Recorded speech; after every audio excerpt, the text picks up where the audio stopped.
How do you do? We're about to unfold the story of Frankenstein. It is one of the strangest tales ever told.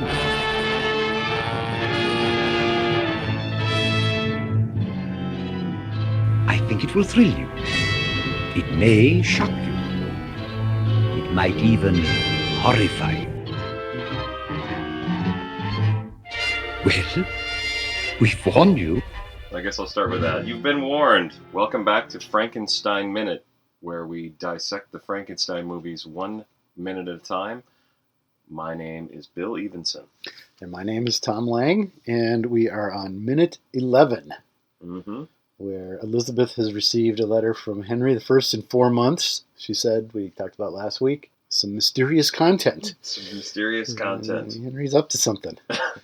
This is a letter to his fiancée. Mm-hmm. And actually, at this point in the movie, we don't exactly know what he's doing. Right, true. You know, I mean, you come into this knowing the pop culture zeitgeist. Everybody knows what Frankenstein is, what it's about. Right. But coming into this fresh, they haven't really indicated 10 minutes in what exactly he's doing with these bodies he's interring and brains they're stealing and all that. Yeah, I think that's one of the cool things about watching this movie so slowly, like we're doing, Yeah. is seeing things like that. Yeah, it all unravels really. Well, I want to say slowly, but I really enjoy it, so I shouldn't say it's not slow, deliberately. Not a criticism. It's deliberately. Yes. It's like King Kong. I mean, it's a half an hour into it before you know what King Kong actually is. That's true. So it's very much part of that prolonging the mystery, building the suspense, I guess. Yeah. What is this guy up to? Right, yeah. And the letter doesn't exactly spell it out either. No, it's a mystery. Interestingly, in the script by Flory, the letter is from Waldman, not Henry. Weird. Yeah, so it's related. He sent the letter to Elizabeth. So it puts Waldman in a different position. Yeah, it does. It changes his character a little bit. As he is now, he's a little bit reactionary. Mm-hmm. It makes me think it would be cool if the letter was from Fritz. But what are you going to do? I don't know that Fritz. What would the movie be like if it was from Fritz? I mean, maybe it is from Fritz. I mean, this letter's weird. It is weird. He says some interesting things. He says, right off the bat, he says, there's no one here. No one here, but there is someone there is someone there. Fritz is there. So already, it's also an odd thing to say in a letter to your fiancé after 4 months. Hey, hey, baby. Yeah. There's no one here. When he says there's no one here, I'm all alone. Yeah. But he does reference somewhere in there, I'm all alone, but it does say my assistant is here. Eventually, at some point, he says assistant. Yeah, but he doesn't even give a gender to try and it doesn't like calm her down. It's like Inga is here. Inga is here. My buxom assistant. Yeah. Buxom means hunchback, by the way. Yes, it does. Yeah, I mean, he's clearly paranoid. Yeah. He's talking about, away from prying eyes. Mm-hmm. Paranoid, he's neurotic, a little schizoid, I think. Yeah, the prying eyes thing is interesting too because, again, not comforting. Not at all, no. We don't know what he's up to, but she doesn't know what he's up to. No, and he doesn't really give her anything to kind of salve to put on that wound either. Leave me alone. Yeah. I'm doing my thing. Well, in fact, he ramps it up. He says, the winds howl at night, and there's nothing comforting about any of this. No. I am living. I mean, this is the sentence, and I don't want to read it off here. I just know it. Okay. I'm living in an abandoned watchtower on the outskirts of Goldstadt. Like she's gonna go. Oh well. Oh well, okay, then he's okay. What was I so worried about? Everything's gonna be okay now. Yeah. Just that sentence is like you say, like I think you referenced before. Henry is to the manor born. Yeah, and he's living in an old watchtower some sort of outskirts feudal structure that probably hasn't been used in centuries. Right. And there's an interesting. What is a watchtower? It is exactly what it says. It's usually built up on a hill. Okay. To watch for the troops, enemy troops. Yeah. Okay. Yep. All right. And I got a little more on that later. Cover that later. Yeah, in a few weeks we can talk about that. But he says watchtower in the Flory script. There was a windmill. That's right. And some of that actually carries over into the finished film. There's a line later that makes no sense. But in the script, once we get to the watchtower in the script, it refers to it as a windmill a couple of times. I think you could probably retcon that somehow. That it had been. It's a not windmill. really that. Yeah, we maybe from the angle. Well, we haven't We seen haven't it seen yet. it yet, It is a so- windmill. Maybe it is. We don't know. In minute 11, we'll just assume it's a watchtower. because he's all along the watchtower, not making Elizabeth very. No. Yeah, I had to. And then, you had to do that Yeah. one. We are in. Uh-huh. We're from Minnesota. We have to, reference Bob. Dylan when he comes up. Yeah. We can't. We're obligated. By law, we By have law, to. yeah. There's an actual law. Yeah, Yeah, that's yeah. right. We'll be shut down. They'll shut us down. That and Cheska, we got. We're probably already in trouble that we waited this long. We to reference waited, Bob Dylan. 12 episodes, 12 weeks before we. There's an exchange At that least we haven't mentioned Prince yet. So That's I guess well, they're good. Now we got them all. we got all done. Yeah, and Edward Van Sloan. That's true. Those Yeah. are the big They're three. the big three from Minnesota. Those people. It's really weird to listen to Prince podcasts because they have to mention Bob Dylan and Edward Van Sloan on the Prince podcast. Right, but and it doesn't always fit. Yeah, Yeah, not all, it's hard to squeeze that in. yeah. One of my favorite exchanges in the movie is Elizabeth says, "What can he mean?" And she says, "What does he say What then?" does he say then? He's absolutely no comfort to her whatsoever. He No, he doesn't. If he heard the question, he He doesn't care. It doesn't acknowledge it. Yeah, he's. Um, well, we see later too what a lox he really is. Yes, yeah. That's the best I can give him is he's too dumb to even answer the question. Yeah, he doesn't acquit himself Yeah. real well throughout. No, this is not his best minute, and it's not his worst either. No, it's as we not see. by far. In the Balderston play that was never produced, Okay. he is a little more proactive in that. Okay. But everybody, of And course, is he Henry in that? Or no. by then it was That's already- by then it was already switched. Okay. Yeah, All right. Yeah. Yeah, that's right because that's post Peggy Webling. post Peggy Webling, and we discussed that Yeah. years ago. It seems like it. Yeah. Later, he says, "Oh, his experiments," and the way he says that is like it's not. It doesn't seem like It's- someone who's trying to act in a movie. He's Oh. completely like the director said. Now turn your head away from her and say, and say, "Oh, your his experiments," and Yeah. then turn your head back to her, and it's Well, just like a robot. it is John Bowles we're talking about. So He's just you know, awful. one shade away from audio animatronic Abraham Lincoln at Disneyland. So Yes, exactly. Um, I'll have more to say about Bowles. there's lots more to say about Bowles. Because it's right here. I just noticed this earlier today. Right. He's billed third. Billed third. This isn't the billing that we're looking at a toy. We're looking at a Yeah, but that's my not all toy. the poster I have in my living room has that same exact Okay. billing. And it's the poster that was on original release. Yeah. Oh, really? Yeah. So the poster, it's the original release poster, and he's billed third there. I Yeah. can't imagine why. Yeah. And Dwight Fry should get higher. You know Dwight what I mean? Fry. And we went through some of this Van already. Sloan, People that don't even get a mention. William like, Dyer should. There you go, William Dyer. He did a great job. You did a great job. Yeah. Well, he like I was said, really I watched. entertaining. I sat through the whole movie yesterday, and the bit where he's Yeah. lighting the match on his ass, his ass. it's great. In the script too, there's more mentions. Henry in talking to Waldman through the letter Mhm. mentions, on the verge of becoming God.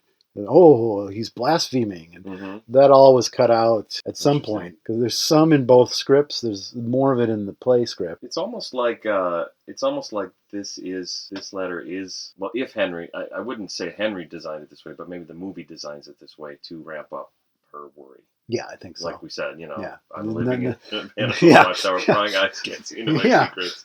It's not comforting. Well, and Yeah. we've seen him. He looks like he hasn't slept in That's weeks. true. Yeah, Yeah, and he looks worse later looks like he on. was grave robbing that guy. You'd almost think Yeah, you'd almost to look think. at him. Yeah. So then, another thing. So she says, he says, "Oh, his experiments," and then she says, "Yeah, his experiments. On the very day we announced our engagement, like too late now. Yeah. Too late now. Now I'm going to tell you the truth. Yeah. I'm a weird guy. Yeah. This is going to bear all my secrets." Into some weird shit that you Yeah, probably should have opened with that. I don't know. yeah. Maybe you think. What do you do in your free time? Well, it's nothing really. Rob Graves, Steel Brains. Yeah. Huge. Yeah. Have you met my assistant Fritz? He's a nice guy. You'll like him. One of the things I like is she says something about the strange look in his eyes. Yeah. And then right after that, they cut to a sort of a medium 2-shot, and right in between them, The pictures is in a the picture foreground. of Henry, Yes. and it's like, he's creepy looking in that picture. Well, Colin Clive was a very intense, highly strung guy. Yeah.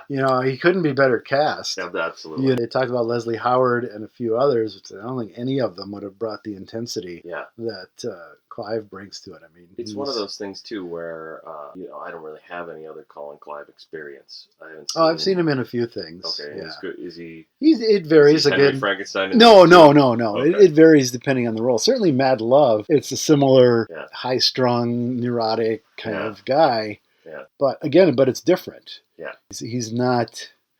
He's more the victim there. Mm-hmm. But yeah, I've seen History's Made at Night is a more romantic role for him. Can't imagine. Well, Journey's End, the one sure, prior. That's right. He's off the charts, but it's a great performance. Okay. But it's He's very not even in this minute. We're talking about his other performance.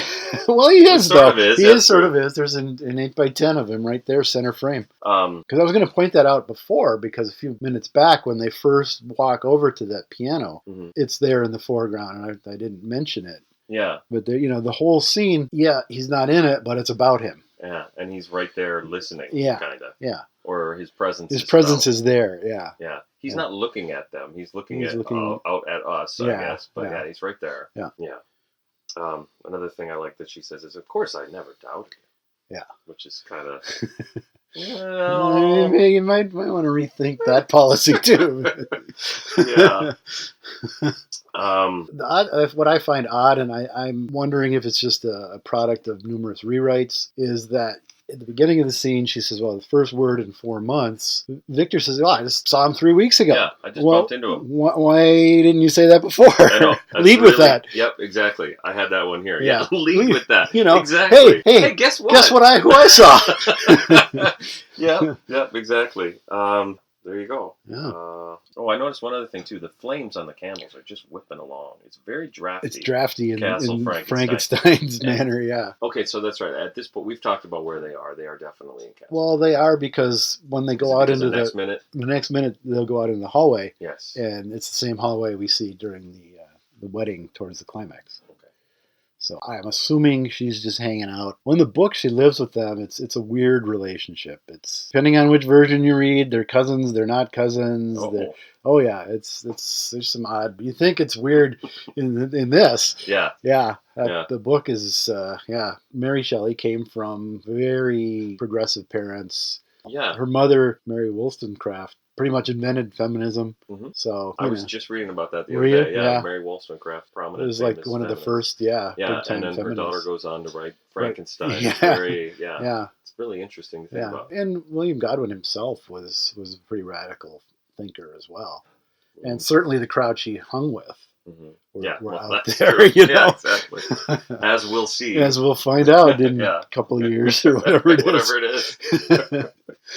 I noticed there's some portraits on the wall, and there's one portrait behind Elizabeth with an immodest woman in a low-cut dress. Yes. I'm just wondering, is that Henry's grandma? Well, they never refer to his mother, other than later, but we never see her. There's never really much said about her. Yeah. Could be her. Could be his grandmother. Could be something they found at a garage sale. Could be they went to IKEA. We got a space on the wall. It's just, what are we going to put here? Yeah. No, and again, but it shows the immaculate set detail. Yeah. That goes into this, right? That Danny Hall put, and certainly when we get to the Watchtower, in watching it as intimately as we have been, I've seen things that I've never noticed before. Yeah. Little details, little clutter, little things that all of these places look like people actually inhabit. Yeah. Which isn't always the case in movies. Certainly not always the case in 30s movies. Or in every movie in this series. Right, definitely. When they move over to the couch at the end, there's another portrait on the wall. There's a couple of paintings on the wall, and there's another portrait of somebody else. Yeah. Frankenstein could be a long bloodline. I don't know. That's right. I mean, apparently it's still a fairly common given name. No, really? Apparently. Oh my goodness. And there is a Baron Frankenstein, and there's a town. When I worked in a video store back in the 80s, we had a customer. And I don't know if it was his real name, but it was on his driver's license. I'm not going to give his first name. Okay. I'm going to guess Henry. I wish. I would have kept it then. Yeah. Okay. Yeah, he rented some pretty weird stuff, so it runs in the family. Yeah, I suppose they do have do have some weird proclivities. Yeah, those they do. All right, and we'll find out more about that as the minutes progress. that's right. Works for me. All right.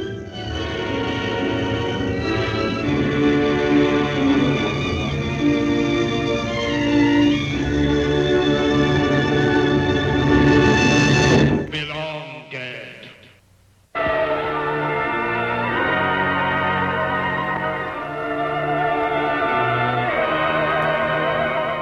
Prepare for a spine-tingling, nerve-shattering podcast featuring all your favorite monsters. You won't believe your ears when you listen to Monster Kid Radio. Here are your hosts, Derek M. Cook, and his ever-rotating stable of guests discuss your favorite classic and sometimes not-so-classic monster movies. Subscribe to Monster Kid Radio through iTunes or Stitcher, or visit monsterkidradio.net before the next weekly episode of Monster Kid Radio. Go through the archives for interviews with Sarah Karloff, Victoria Price, and Joel Hodgson. Listen to discussions about movies like Creature from the Black Lagoon, Island of Terror, and King Kong. And don't forget convention coverage from Monster Bash and the H.P. Lovecraft Film Festival. Classic monsters, modern talk, and the head of Rondo Hatton. Only on Monster Kid Radio.